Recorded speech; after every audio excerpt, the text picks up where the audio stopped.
क्या बहादुर सिंह जिंदा है? जी हां, नक्श की तरफ से भी ऐसा ही रिएक्शन देखने को मिला। इनफैक्ट वो तो पूरी तरह से भौंचक्का रह गया था। उसे समझ ही नहीं आ रहा था कि ये सारी जिंदगी उसके साथ कौन सा खेल खेल रही है।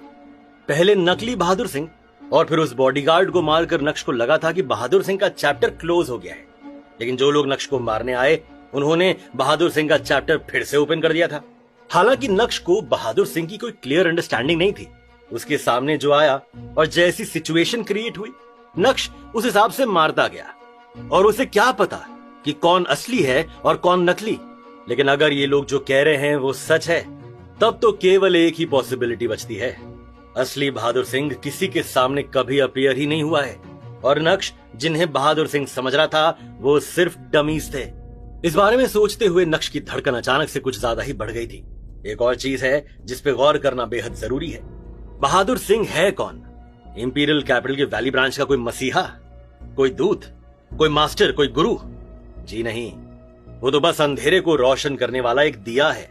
और वैली ब्रांच के पास ऐसे कई दिए हैं। डेफिनेटली वो कोई हाई रैंकिंग फिगर नहीं है, लेकिन अगर इतनी छोटी पोजीशन पर बैठने वाले का दिमाग इतना घनचक्कर हो सकता है, तो आप ये सोचिए कि जो लोग बड़ी बड़ी पोजीशंस पर बैठे हैं वो क्या कुछ नहीं कर सकते। इस बारे में अच्छे से सोचने के बाद नक्श को अपने फ्यूचर की नहीं पड़ी थी, क्योंकि ये मैटर वाकई में बहुत स्कैरी था। नक्श को मोशनलेस और गहरे ख्यालों में देखकर वो असैसिन्स उसे रिएक्ट करने का टाइम नहीं देना चाहते थे। तुरंत ही उनके लीडर ने अपने लोगों को ऑर्डर दिया और वो लीडर खुद सबसे पहले अपने हाथ में चाकू लिए नक्श को चीरने आगे बढ़ा।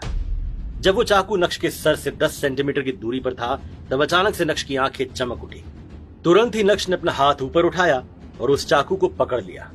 धीरे धीरे नक्श की पकड़ उस लीडर की कलाई की तरफ बढ़ने लगी और जल्द ही उसकी कलाई नक्श के कब्जे में थी। कुछ ही सेकंड्स बाद नक्श ने उसी चाकू से उस लीडर की कलाई काटी। इसमें कोई शक नहीं कि नक्श और दूसरी पार्टी की ताकत में जमीन आसमान का फर्क था। भले ही दूसरी पार्टी पूरे जज्बे के साथ नक्श पर लपकी, लेकिन अंत में उनकी हालत भी ऐसी हुई जैसे ईद के दिन बकरे कटते हैं। कुछ मिनट बाद 10 से भी ज्यादा लाशें जमीन पर पड़ी थी और पूरे कमरे में खून खून हो गया था। हालांकि नक्श के एक्सप्रेशंस बिल्कुल भी नहीं बदले थे। तुरंत ही उसने अमित खुराना का नंबर डायल किया और उसे होटल का एड्रेस और इस मैटर के बारे में बताया। साथ ही साथ नक्श ने अमित से यह भी कहा कि वो कैपिटल एम्पायर से कुछ लोगों को यहाँ भेजे जिससे होटल का कमरा साफ हो सके। उसे ये कमरा सोने के लिए दिया था, ना कि कत्लेआम के लिए। जल्दी नक्श होटल से निकल गया। उसने टैक्सी करना ठीक नहीं समझा। उसके कदम इंडियन एल्केमी ऑर्गेनाइजेशन की तरफ बढ़ने लगे थे। हालांकि उसके दिमाग में बहादुर सिंह और उसकी कहानी घूम रही थी।